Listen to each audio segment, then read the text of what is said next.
ଶ୍ରୀମନ୍ଦିରରେ ଅନେକ ନୀତିକାନ୍ତି ମହାପ୍ରଭୁଙ୍କର ଅନୁଷ୍ଠିତ ହୋଇଥାଏ ଏବଂ ତାର ଭିତରୁ ଜନ୍ମାଷ୍ଟମୀ ଗୋଟେ ସ୍ୱତନ୍ତ୍ର ନୀତିକାନ୍ତି କରାଯିବ। ଏଥିପାଇଁ ଆସନ୍ତା 26 ତାରିଖରେ ଯେହେତୁ ଜନ୍ମାଷ୍ଟମୀ ପଡ଼ୁଛି ଏବଂ ତାରି ପୂର୍ବରୁ ଯେ କି ବଡ଼ ବାଡ଼ର କମାର ସେବାୟତ ସିଏ ମହାପ୍ରଭୁଙ୍କ ପାଇଁ ପ୍ରସ୍ତୁତି କରିଛନ୍ତି ଛୁରୀ ଶାମୁକା ବେଢ଼ି ଏସବୁ ଯେତେବେଳେ ମହାପ୍ରଭୁଙ୍କର ଜନ୍ମାଷ୍ଟମୀ ନୀତି ପାଳନ କରାଯିବ ସେହି ସମୟରେ ଏଗୁଡ଼ିକ ତ ଆବଶ୍ୟକ ଥାଏ ଏବଂ ଇଏ ଦୃଶ୍ୟ ଆମେ ଦେଖାଉଛୁ କାହିଁକିନା ଇଏ ଯେତେବେଳେ ଶ୍ରୀମନ୍ଦିର ପ୍ରଶାସନକୁ ହସ୍ତାନ୍ତର କରାଯିବ ସେ ସିଧାସଳଖ ଗାରଦକୁ ଯିବ ଗାରଦରେ ସେବାୟତଙ୍କୁ ଦିଆଯିବ ସେବାୟତ ସେହି ଦିନର ନୀତିକାନ୍ତି ପାଳନ କରିବେ। ଦେଖନ୍ତୁ ଇଏ ଗୋଟେ କୁହାଯାଇପାରେ କି ଇଏ ଦେଖିବା ଗୋଟେ ସମସ୍ତଙ୍କ ଇଏରେ ନଥାଏ କାହିଁକିନା ବେଢ଼ି ଥାଏ ଏବଂ ତାର ଭିତରେ ଶାମୁକା ରହିଛି ଛୁରୀ ରହିଛି ଏସବୁ କେଉଁ କେଉଁ କାମରେ ଲାଗିଥାଏ କମାର ସେବାୟତଙ୍କ ଠାରୁ ଆମେ ବୁଝିବା। ଏ ଯେଉଁ ଶାମୁକା ରହିଛି ଛୁରୀ ରହିଛି ବେଢ଼ି ରହିଛି ଏସବୁ କେଉଁ କେଉଁ କାମରେ ଲାଗିଥାଏ ସେଦିନ ଲାଗେ ଏଇଟା ସବୁ ଲୁହାରେ ତିଆରି ହେଇଥାଏ। ଏଇଟା ପୁରାତନ କାର୍ଯ୍ୟ ଯୁଗରୁ ଏଇଟା ସେଇ ଜନ୍ମାଷ୍ଟମୀ ନୀତିରେ ଲାଗେ ଆଉ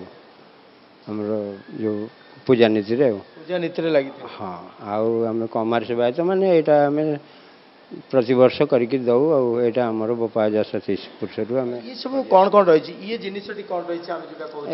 ଏଇଟା ହେଉଛି ଶାମୁକା ଗୋଟେ ଲୁହା ଦେହରେ ଲୁହା ସାମଗ୍ରୀ ସେଥିରେ ଶାମୁକାରେ ଆଗରେ ଲାଭି କଟା ଯାଉଥିଲା ଆଉ ସେଇ ଲୁହାରେ ଏଇଟା ତିଆରି ହେଇଛି ଗୋଟେ ବିଧି ପାଳନ ସକାଶେ ପାଳନ କରାଯାଉଛି। ଛୁରୀଟା ସେଇ ଫଳ ଫୁଲି କାମରେ ଲାଗେ ଆଉ ପୂଜାପୂଜି ସବୁଠୁ ଗୋଟେ ରହିଲା ବେଢ଼ି ଯେଉଁ ରହିଛି ଏଇଟା କ'ଣ କାମ ଏ ବେଢ଼ିଟା ଗୋଟେ ଗୋଡ଼ରେ ପଡ଼େ ଆଉ ଗୋଟେ ହାତରେ ପଡ଼େ ଯେମିତି ବସୁଦେବଙ୍କର ଯେମିତି ପଡ଼ିଥିଲା ବେଢ଼ି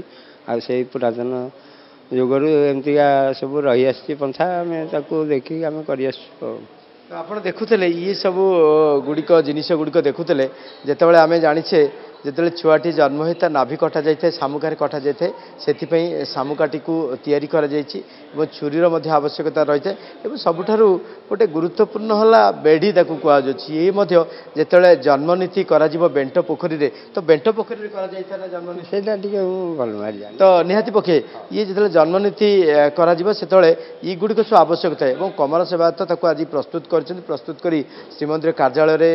ଜିମା ଦେବେ ଜିମା ଦେବା ପରେ ତାକୁ ଶ୍ରୀମନ୍ଦିରକୁ ଯିବ এই সমস্ত নীতি সময়ের আবশ্যক হয়ে এবং ইয়ে বহুত সূক্ষ্ম কাম বলে কুহযাচ্ছে যাকে নিয়ে দীর্ঘ দিন ধরিকি এই কামগুড়ি প্রস্তুত করা যাই।